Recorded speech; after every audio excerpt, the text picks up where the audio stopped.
my boss was aware that I had some online courses. I did mention that, and but he didn't really look into it or anything. So no one really knew how well they were doing outside of, in my circles. But I was like, oh, it's hard when you arrive at work and you sort of think, I love it, I love the work, but I don't need to be here. Meaning, no one needs to have control of my time anymore. You are listening to The Escape Artist, the podcast that helps you to decide if, when, and how to quit your safe corporate career and discover your true calling in life. Hey, it's Alex, your host. I initially thought that usually the typical way to become an entrepreneur is to first identify a gap in the market and then invent a product or offer a service. But what if you can build a passive income based on the skills that you have learned in your corporate career? Today's guest, Shani Raja, has done exactly that. For 20 years, he was a journalist and editor at the world's biggest news organizations. Today, Shani runs an online teaching business where he teaches people how to improve their writing. He is the #1 ranked writing teacher on Udemy, where more than 350,000 students have taken his classes. Let me take you straight to the interview. But you actually started your career as a professional writer. You've been a journalist for more than 2 decades for the Financial Times, the Economist, and then eventually also the Wall Street Journal. But it all started with you uploading this very first class onto Udemy. And I'm just wondering, how did you get to that point? How did you get that idea? What was going on at the time? So, yeah, at the time, Alex, I was working for the Wall Street Journal as an editor. And, I had a few reasons why. I was enjoying the job. There was nothing wrong with it. But, I always valued this thing, as everyone does, of just having complete freedom of time and freedom of travel, because my mother and my family all live in the UK. And I hated the idea that, you had to just get these 4 weeks a year and you had to check, and then you always worried about having to return back to Australia. And I just wanted to have that freedom to see my mom whenever I wanted. And also the second reason was I knew that as a journalist there was always going to be a limit in terms of how much I could make. Even if I went into senior management, there would still be a limit on it. And so I began to kind of I was frustrated at the time about those things. But I didn't really have any idea about what to do, because I never saw myself as an entrepreneur or a businessman or anything like that. But the way it happened was actually, are you familiar with Toastmasters? I've heard about it, but I'm not sure whether everybody listening might know about it. Yeah, so it's like a public speaking training that's offered in lots of countries around the world. And I had done, I started going to these classes because I wanted to improve those skills. And it just so happened, one day I was just listening to someone giving a talk, reading from a book, and and suddenly my ears pricked up, because the book was called Rich Dad, Poor Dad. And to be honest, I now know that it's a classic text in the business world, but at the time I'd never heard of it. And I was listening to he was just reading a chapter from this book, and I thought, well, that sounds interesting. What's this thing about a rich dad and a poor dad? And I could really relate to the attitude of the poor dad, which is how I had always looked at, making money in terms of working for it. And, the concept, as you probably know, is, being making money work for you instead of you working for money, and having a passive income.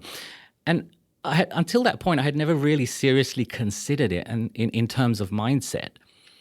And so I went away really resonating with that book in my mind, and I decided to buy it. After I bought it, I thought, this sounds good, this idea of having a passive income. And luckily, I was the sort of person who, once I thought this is good, I was going to do it. I just decided, yeah, that's what I want, a passive income. And I didn't have that resistance, which I think a lot of people have, is that, oh, well, it's impossible to just make money without doing anything, type of attitude. But I just knew this was, whether it was possible or not, this was what I wanted to strive for. And I'll let the world decide whether it's possible or not. So I had that behind me. And then I just started talking about it with people. I want a passive income. And then ideas started to come to my head. And the thing I began to think about most was, well, what do I have? What knowledge do I have that other people don't? And that was when it dawned on me, like, I've been writing for and editing for these top newspapers around the world. And how great would it be if for people who had never been journalists to discover how the best journalists in the world and the best editors in the world write copy. And I thought, surely that's going to be really valuable. So the first thing I started thinking was of doing a book. So I thought, yeah, I'll write a book, because that's also like creating, as the book says, Rich Dad Poor Dad says, sort of creating an income-generating asset. So I wasn't interested in property. I wasn't interested in all that kind of stuff. But I could create like a book which would create royalties, and then that would be a passive income for life. So I wanted to write this type of book. And then but because I was just talking about this idea of passive income with everybody, my flatmate at the time, one day forwarded an article from the Sydney Morning Herald to me. He said, "Oh, you were talking about passive income. Have you heard of this thing, Udemy? There's apparently someone's making money off that." And there was an article in the Sydney Morning. I can't even remember who it was about, but it wasn't like a lot of money, but it was just like they were making this passive income. And he had just thought of me because I'd been talking all about passive income. And so I read this article and I thought, Udemy, yeah, why don't I try that? And it wasn't that well known at the time. So I just said to my flatmate, who had no experience in anything, about filming or producing, but I just said, "Look, you're quite technical minded. How about filming me in my living room, just giving this, making this free course, introducing people to like the secrets of the best editors?" So we did that. We uploaded it to Udemy, and we waited anxiously for the first few people to take it up, because no one had obviously heard of me before. And then the few people who, just because it was free, just took it, were writing reviews like, I never heard of this guy, but I'm really glad I took this course. It's just like changed my whole view of writing. And that wasn't your flatmate just in the other room trying to make you feel better? I better check. No, I don't think so. He's he was supportive though. But I mean, he was. He didn't, I mean, he will admit it wasn't like a great job the first time, because he was just looking on YouTube trying to find out how to do this, right? And I did a terrible job in terms of I didn't script it. I was just kind of just speaking off the cuff. But it had a little charm to it because of that, because it wasn't like one of those, really well-produced things with this kind of sleazy marketing guy on there. It was just like someone genuinely, giving their views about something. And there was also umming and ahhing and shit moving around of body, which was like really, now when I look at it, it was embarrassing. I've recently updated and reproduced those courses. But let me quickly ask, because your objective was to generate passive income, yet you decided to make it actually free initially. Like, did you originally not wanted to charge money for that, or why did you just put it out there? That was just a strategic move, because I did want to make money from it, but I knew that I had no recognition. No one would know. People would be reluctant to buy something from someone they don't know. So I knew that, well, in any case, I wanted to give some of this framework that I had created around writing, which I thought was really powerful, because I was teaching how to, really quickly upgrade your writing skills. And I really believed that what I'd created and established was extremely powerful. And it was okay to share that framework with people for free. I felt happy about that anyway. But I knew also that from a kind of commercial point of view, that people would, if they liked it, they'd get to know me and they'd trust me and they would know that I give a lot of value. And then I was planning, from the beginning to release a paid course which would go into more detail and depth into the concepts that I'd set out in that framework, which is like the 4 ingredients of good writing. And so I set out the stall, as it were. People liked it because I knew that free course would immediately upgrade their skills just from knowing that framework. Because if you know that these are the 4 ingredients and you get some examples of that, immediately you'll start to look at your writing in a different kind of way. So my ingredients were simplicity, clarity, elegance, and evocativeness. I said those are the only 4 things you need to do to improve your writing or communication from average to exceptional. And so people just understanding that framework would immediately see, oh, okay, this is a way of evaluating my own writing. Is it simple enough? Is it clear enough? Is it elegant enough? Is it evocative enough? And I'm the sort of person who would only produce something that I think is really valuable. So whether it's free or not, doesn't matter. This has to shift you, has to upgrade your life, has to enrich you. in some way. So even if it was a free course, it was going to be that. But then I was later able to introduce the paid course, which went into much more depth on each of those 4 concepts. So I said, there you've got a taste of it, and here you get the comprehensive version of each of those things. And I taught it in a way which I think was very compelling and very interesting for people, with no fluff and no marketing. I just had a very clear idea that I'm going to upgrade your writing skills. I'm going to turn you into an exceptional writer. I'm going to show you how you do it.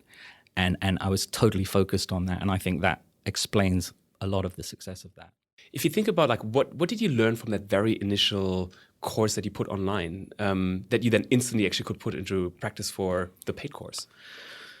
Yeah, the production quality was not good, for one thing. I had this big bookshelf in the background where people would write that they're getting distracted by the titles of the books, which is not just my bookshelf. I was sharing it with the flatmate. But were the titles on there something naughty? All kinds of not really, but it was more like but some controversial things, I would think. And some of those books I hadn't even read, and some of them were not mine. So I didn't want to distract from the message. So the production quality was, and also I changed my, like you see me in different T-shirts. Looking a bit scruffy and but as I said, it had a certain charm to it. Some people liked that, and some people say, "Oh, I really like your bookshelf," or whatever. And then there was a bottle of whiskey which was not mine, which was on the corner, and some people were complaining about that, and so I could see that. Well, this is just too much hassle. And in any case, my own thinking around the concepts had evolved. And I wanted to do an upgraded course. So quite recently I did it's twice as long. It was a 3.5-hour course, Writing with Flair, which is my flagship course. And I redid it with, now it's like seven hours. So your first class was 3.5 hours of content already, off the cuff, unscripted pretty much. Yeah, I mean, I had guidelines, but I didn't have a script. Right. So I knew what are the concepts I'm going through, but I would explain it in however I felt at that moment spontaneously, and I would get stuck sometimes. So I would be like this. But it kind of had this kind of mad genius kind of effect, With the whiskey bottle in the background. Yeah, Yes. which was actually somehow going down and down. And some people noticed that like by the end of and it wasn't me because I wasn't drinking that, right? And so I thought, no, I need to just have a more slick background and not have these distractions. But then I thought, when I saw that it was going well, when I saw that the free class was going well, and people were saying this is life-changing for them in some cases, then I thought, right, now I can do the full class, the paid course, and charge people money for this. And that also took off to a great start, and very soon it became the top-selling course in fact, in Udemy's entire business communications category, which it still is today. So we're competing with public speaking courses and other types of stuff, which surprised me because I thought, well, would writing be such a hot topic in the multimedia age? And I was very surprised and pleasantly surprised that people still really do want to learn this. And I'm still trying to figure out like exactly why. I mean, there's one thing that people seem to think it's really good for their careers to improve their writing skills. But the second category of person is the one who wants to become influential through blogs or books. So I realized that's my market, and those are the people coming to me to upgrade their writing. With the internet, it's more topical than ever. Because earlier it was just people who were writing books or letters, right? Today, anybody can do something. That's right. But I just thought the trend was more towards like video and stuff like that. And there has been that trend as well. But still, the fact that a writing course is the top course in business communication above any other soft skill, it tells you something that the writing is still a craft that the world is very much interested in, which is very pleasing to me because I had been concerned that it's a dying craft. And it is a dying craft because you've got more people on the internet writing. You've got more people writing than ever before. But they don't know how to write well. So I'm giving them that chance to stand out from the noise by being able to craft their writing with the dexterity, the skill of the world's best journalists. And so that particular angle is significant too, because other people teach writing, but they might teach it from an academic standpoint, or they might just, there's different ways you can approach teaching the subject. But I'm quite clearly saying, learn the skills of the best journalists. And I've cracked the formula for that. And I honestly believe that I did. That's phenomenal. 3 years later, after doing that first class, you actually decided to quit. What happened in those 3 years till you realized this is actually becoming, my path to see my mom when I want and not just in those 4 weeks? I'm really risk averse, Alex, and it took me that long. I mean, it was starting to go well after about a year and a half. And I should have and could have quit a long time before I did. I found that I really needed to know for sure that it was going to be a lasting type of income. So I waited until I was making as much, at least, as I was as a journalist from the courses. And then I wanted that to be the case for a year. So a lot of these young people listening will probably be thinking, oh, that's really that's really risk averse, right? But remember, I had built my career as a professional journalist over 2 decades, and it was really scary to suddenly leave that profession. But then I was mixing with a lot of investors and really smart guys as part of my work, and I was mentioning it to them too, and they were like, "No, you should really do this. It's a no-brainer. Like, you've got a profile now, and people are loving what you're doing." And it just took me that long. I mean, and sometimes, I would make a lot more than I would in a month than as a journalist. And then it started to just, get to a stage where it just became ridiculous for me to go to the office when I knew I didn't have to. My boss was aware that I had some online courses. I did mention that, but he didn't really look into it or anything. So no one really knew how well they were doing outside of, in my circles. But I was like, oh, it's hard when you arrive at work and you sort of think, I love it, I love the work, but I don't need to be here. Meaning, no one needs to have control of my time anymore. Do you remember the day you made the decision to finally go? The real key thing was, I thought, in order to get forward momentum on this new business that I'd created, I can't keep thinking, I'm stuck here and I'm never able to push it forward in a way that I can really see what its potential is. So I realized this is holding me back from exploring what might be something very, very, lucrative and interesting for me to do. So it was when, I can't remember where that concept came from, but I read it or someone told me, like, there's no forward momentum. Because it was a defensive, almost I was doing it defensively. You've been doing this for a long time, and you've been doing exceptionally well over that time. How do you think you actually sustained that specifically? There's a lot of things, but one, you mean like, why did it become so successful? Yeah, and why does it continue to be successful? I imagine there's a lot of more competition today, yet you continue to be successful. Yes. Well, I was the luck element of it is that I got in early, but there were other writing courses when I got in. But the key thing is, and why I think I managed to achieve that level of success, was that my course description, my product description, and I'm a writer, so I know how to do this, it's almost like proof of concept, that it's a very persuasive piece of writing. And I'm using the tactics that I'm teaching to write the course description, and it's simple, clear, elegant, evocative. And I know that as a piece of persuasive writing, it's great. I get a good conversion, sometimes up to 12% conversion on some of the courses, and so whoever lands on there, right? So it's a testament to the power of writing well. Let's talk about the book that you're writing. I'd imagine that writing a book is hours and hours and hours of work. How do you keep yourself motivated at the same time? The biggest problem for me has been, as a journalist who was used to having deadlines all the time, and I always produce the articles, to deadline because you have to, you got no choice. When you have your own business and, there's no one saying you have to write this book by this amount of time, because I'm just self-publishing at the moment, it's really hard to motivate. I've been writing this book for a couple of years now. Like, this is just like, and I could have done it in a few months. But I kept playing around with the introduction, trying this, trying that. So I've been working on it. But I realized that in order for me to get it done, And I think it's important to get it done because there's a lot of people who would read this on Amazon, for example, who wouldn't be on Udemy. And I think this material is important to get out there. I realized that I needed to have a deadline that I made public. Right. So I started to tell everyone now, this is going to be written by the end of the, I don't know if I was a fool to do that. I've given that as a deadline because now people are kind of saying, oh, where's the book? Where's the book? Where's the book?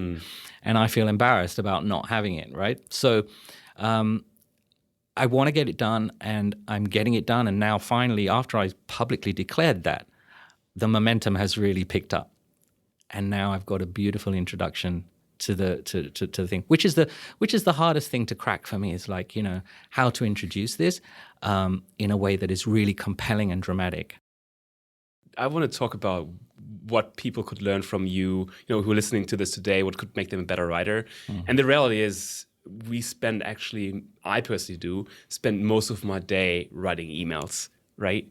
Like if you just think about emails, is there something, people could take away from you, like, a quick tip or something they can keep in mind when they actually write an email, let's say today or tomorrow?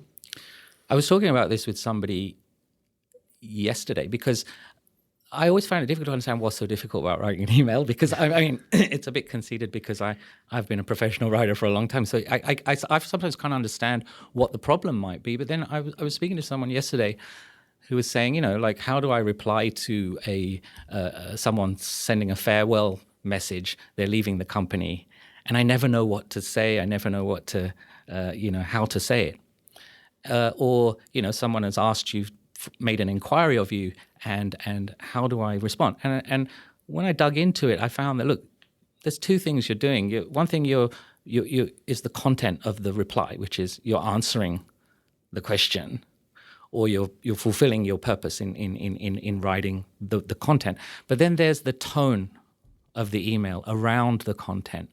So, for example, if someone says, "Oh, I'm missing this sales report. What's can you tell me what's happening?" If you were to just say, write the content without building tone into it, then it would come across as rude, or it would come across as impolite or something. But obviously, and I just told him simply, if you were to say, even if it's as simple as saying, thank you for your message. I've looked into this, and here's what I've come up with, and then the content, and then the politeness comes again at the end in terms of the wrapping this content in a certain kind of tone. And I think that's what a lot of people are struggling with. Just knowing how to balance the tone with the content and the message. Now, the message itself has to be clear, and you can use these principles of simple, clear, elegant, evocative to make it more readable. But it still has to come wrapped in the right appropriate tone. I just learned something because I've taken, in my business school, actually my undergrad, there was a communications class that touched on letters, emails, how to even have negative responses. And it's just generally said at the time for emails, do the ABC principle, which is action, what I want you to do, background, why it matters, closing, something nice. I always felt like an asshole when I wrote those emails because I just kick off with, hey, I want you to do something. Right. So maybe I should use this structure, but say something nice up front. Yeah, I know. Yeah, sometimes it's just like it's not so much a formula as a feeling, You to write well, you're communicating with somebody, and you have to feel what it is and how you want to communicate with them. If you want to communicate love to them, if you want to communicate friendship, camaraderie, that is how you build beautiful tone into your messages, and that's what makes it. Because we've all received the message which just asks you to do something. Now, the person who sent it isn't necessarily wanting to be rude or to sound like they're ordering you around, but they don't realize how it could feel if you received that.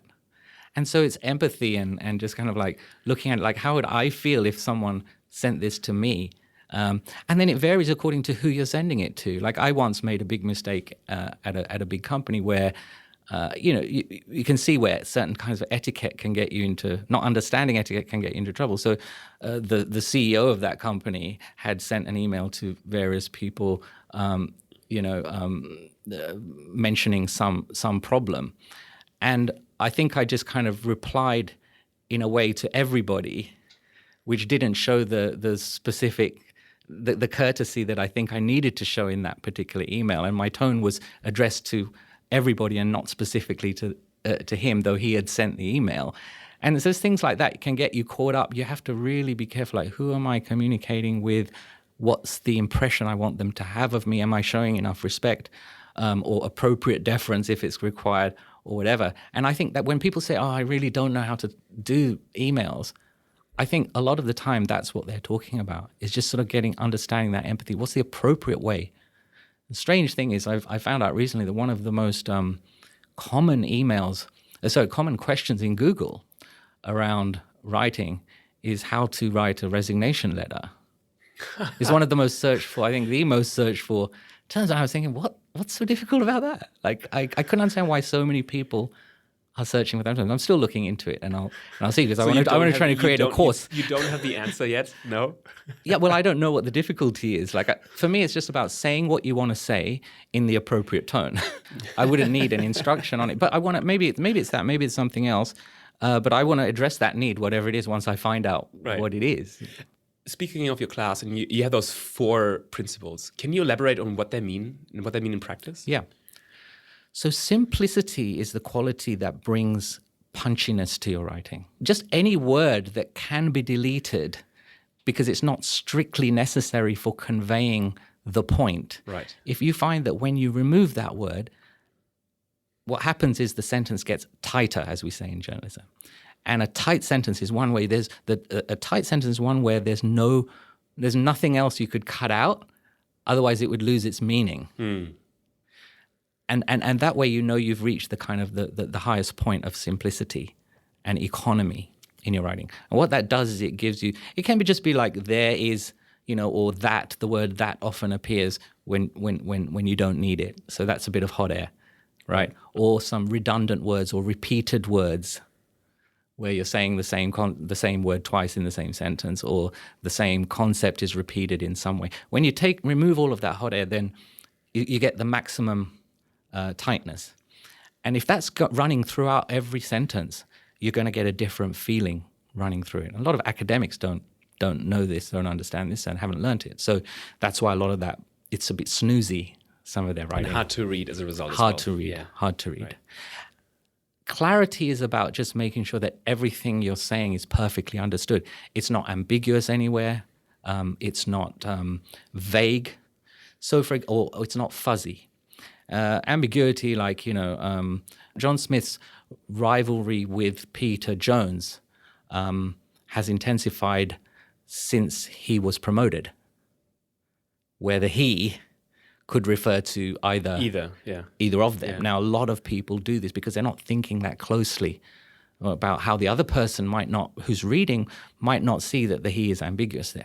So a lot of the time my editing, and this is how I came across this while I was editing for the Wall Street Journal, I started to keep notes about all the changes I would make to a reporter's copy. And when I put them together and looked at the whole list, I realized there were only 4 things I was doing. And it was those 4 qualities that I was addressing every time, and there was nothing else, either making it more simple, more clear, more elegant, more evocative. And so in the realm of clarity, there would be this ambiguity, and then I would figure out all the different ways that writing becomes unclear. Does punctuation and sentence structure fall into that as well, or would that be simplicity? No, it falls into a few categories, but definitely into the clarity category as well. I mean, the famous book that eats, shoots, and leaves, which is about a panda. It's about punctuation. This book, and it says the panda eats, shoots, and leaves. Is if you put a comma after eats, then it turns the sentence into a more sinister one, right? The panda eats, shoots, and leaves.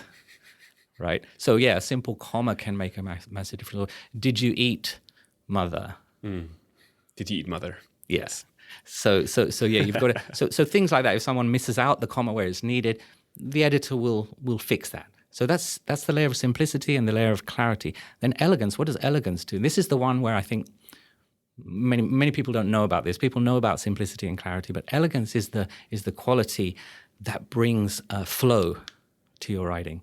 And by flow or elegance, I mean 2 things. One is the music of the writing, because writing creates a certain music when you read it in your head. As you know, if you listen to great speeches by, say, Martin Luther King, where it's poetic and the language takes on a music.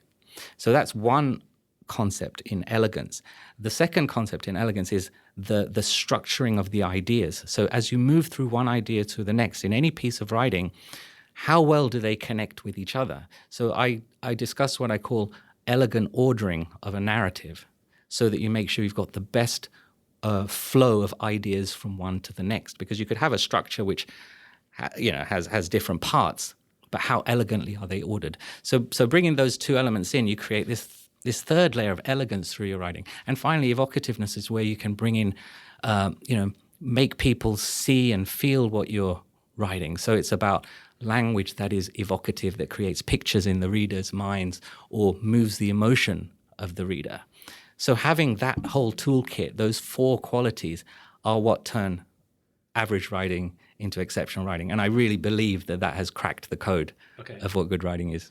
This is a complete left field question. People today write a lot of emails, and then a lot of them also write online dating and app profiles.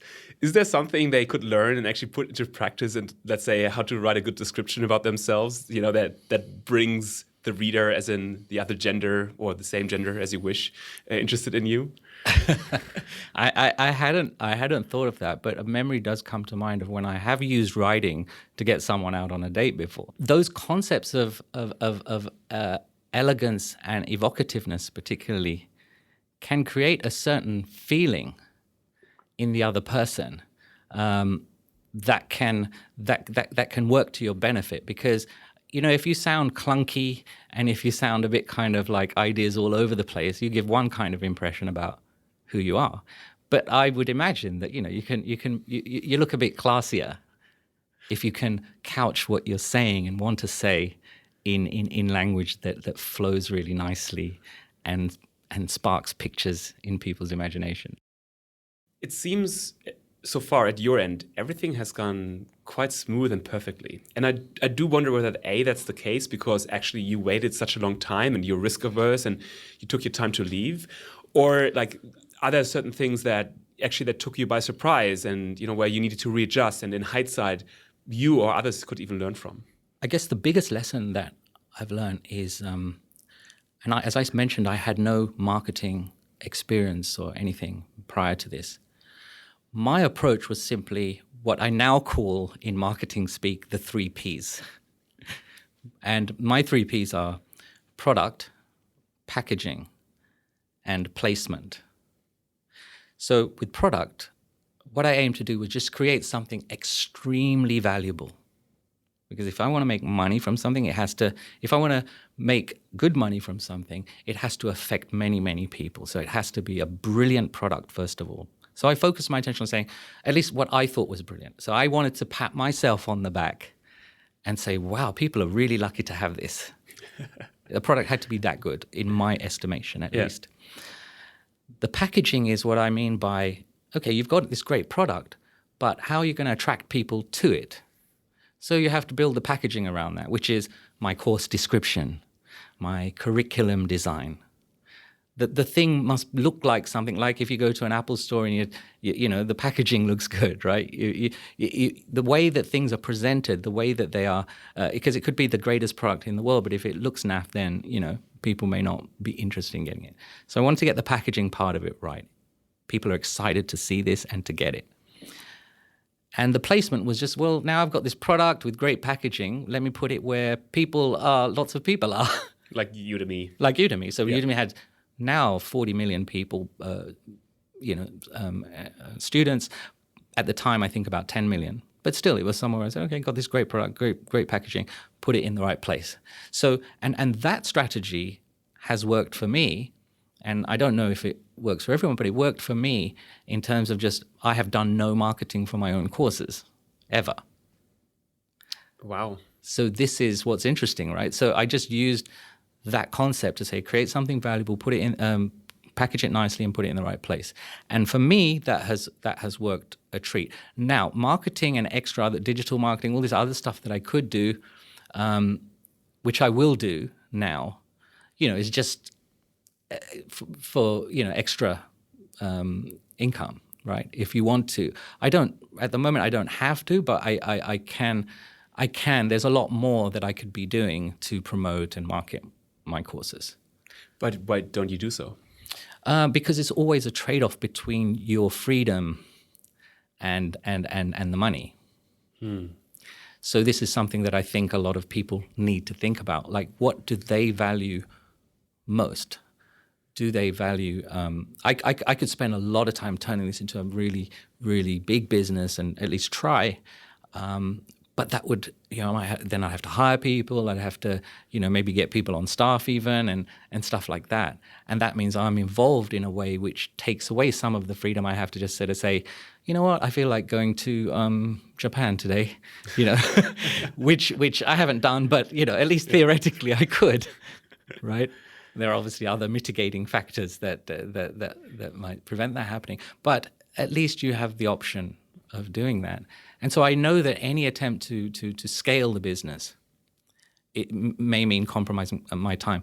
Having said that, now I'm beginning to build out a website which is just being produced at the moment. I had a placeholder thing there, but soon I'll have a new website, and then I'll have the book creating more, hopefully, passive income. And then I'll see as it goes, if I see opportunities. There's a lot of people who want to get involved and want to help me with various things. So what I think you touch on is interesting, because my first thought was just hire somebody. And I think it's interesting that you reflect on that and say, you know what, even hiring somebody, actually, that's already taken away my freedom. Absolutely. It's like superannuation, pension plans and this kind of stuff. And part of me wants to get other people involved, because I miss, you are sort of like, what do I wish I'd known? It's like, well, I miss being part of a team as well. So there's that side of it. I worked with journalists, and we were trying to produce the best stories and, do better than the competition, and really proud of our teamwork in getting something done. And then something you're not necessarily prepared for is, sitting in a cafe, which you dreamed of would be the ideal lifestyle. I think watching everyone go by and thinking, they're all on a different time zone to me. And you become very friendly with the waiting staff, but they're just kind of thinking, what does this person do? Like, he's got a lot of time on his hands. And then you become this kind of observer of life. And that's what was astonishing to me. I found that I got rather, and felt guilty about sitting in the cafe without like buying too much, like coffee after coffee after coffee.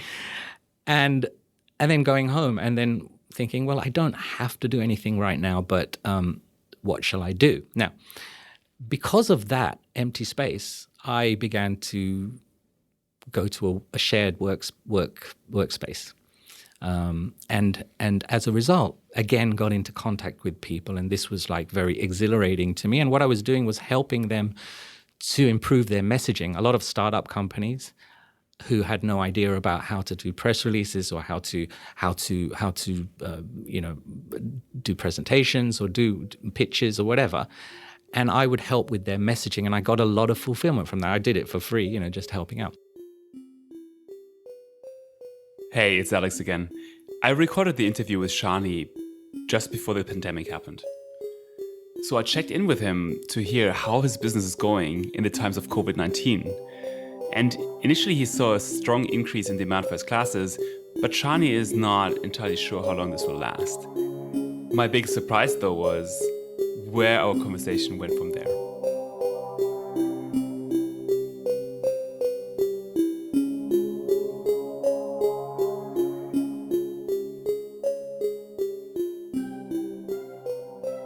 So you did begin to see when people were shut in their houses and thinking about what to do to improve themselves.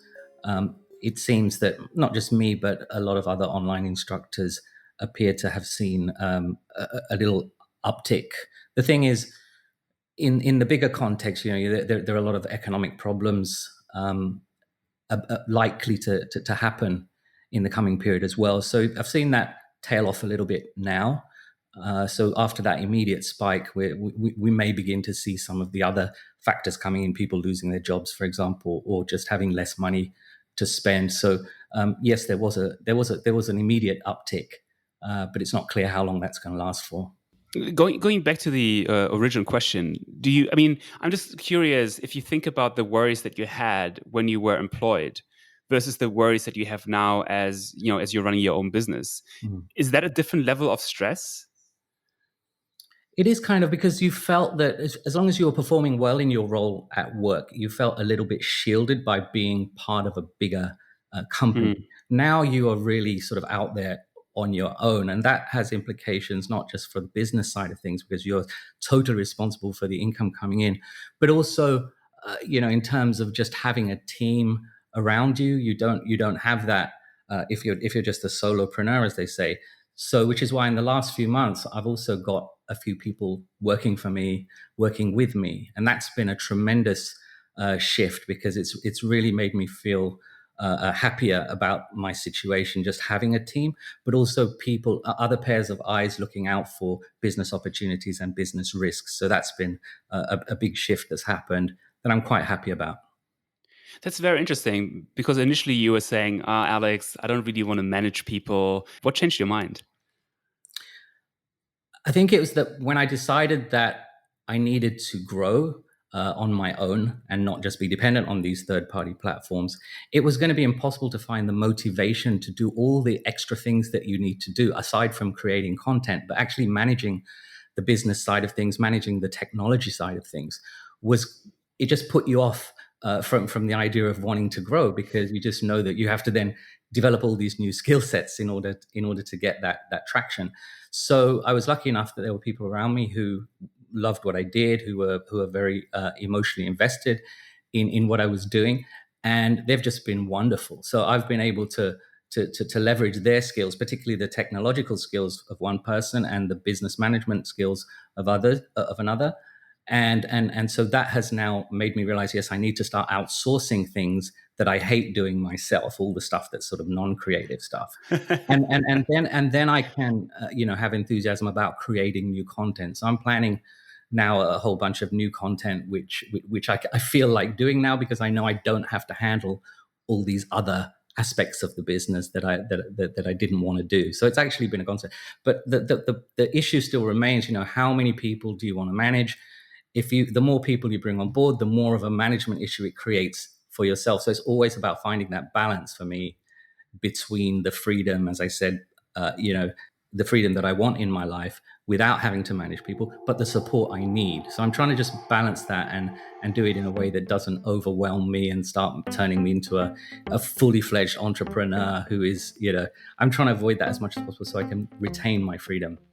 Okay, that was it. That's all I wanted. That's all I needed. This is brilliant. Is it okay? Is it enough? I'm not sure. I love it. Yeah. I love it. Actually, the fact that you know how to start and hire people is that's gold. Yeah. Because it was already interesting that you were like, oh, I don't want to hire somebody, which made a great headline. Yeah. And now you realized I want to have people. I love that. And if you would have seen me, you would have seen me smiling big time, because this podcast, in one way or the other, feels a bit like a business. And I knew where my strengths are. And I realized that there's some other things I personally am not that good at, and I'd rather not spend my energy on. So from day one, for example, I was looking for somebody who does my audio. And I was lucky to find an amazing producer, Kari, who does my music and all the other things. And, he was able to produce output I would have never been able to do, because he also is an artist at heart. That was the best decision, that I found somebody who actually can do that for me. Liberates you. And then I realized he's better than me. Like what we just talked about is not so much COVID-19 necessarily, but it's more so your evolution of a business owner. Yeah. So this is brilliant. Are you still recording? Yeah. One thing, just in case it's useful, because the other thing I decided to do was actually set up a business, a company, because I've been operating as a sole trader, and that was one of the other things that one of the people who's working with me suggested that I do. I mean, on the one hand, there's a huge tax saving. Another reason why I'd been, I haven't really been thinking about these things and trying to avoid looking at the whole tax situation, for example, or the legal protection side of things. And these people have been pushing me to do those things. And as a result, I changed my accountant. I got a really kind of a more, slicker accountant, as well as moving towards setting up an actual proper business structure, which again will lead to more administration, which I'll then outsource to my finance guy. But at the same time, it's going to have a lot of other benefits for me as well for my business. So that's an example of how people have changed the way that I'm operating. I love it. The funny thing is that in the book Rich Dad Poor Dad, Yeah. the first advice he gives is set up your own company, and that's the bit you didn't follow initially. Yes, exactly. I was trying to avoid that for as long as possible. But these guys are like, they're there to remind you that, hey, you know what, you really should be doing this. And I keep asking them, are you sure that I should do this? Like, is this a no-brainer? Yes, it's a no-brainer. Please do it. And like that, you're doing things that you wouldn't otherwise do, but you've got this support behind you and people, as I said, who care for you, looking out for you. And that's, again, the value of people. If you would like to take one of Shani's classes, I suggest you get started with Writing with Flair. You can find it on Udemy. Shani also has kindly offered a coupon code, a discount code, which will give you the class for roughly $13 instead of $95. All you have to do is find the class on Udemy, Writing with Flair, and then enter Escape Artist. There's also a link in the description, and the coupon code is valid till the end of July. And in case you wonder, no, this is not a paid promotion. This is just for you. If you like this episode, then please tell your friends and subscribe. Also, on my website, escapeartist.fm, you can sign up for my newsletter and send me feedback. Speaking of the value of people, I would like to thank my amazing team who is making this podcast happen. My audio editor, music composer, and designer is Carrie Slaughter. Kate Soliman is in charge of content editing and copywriting. See you next time.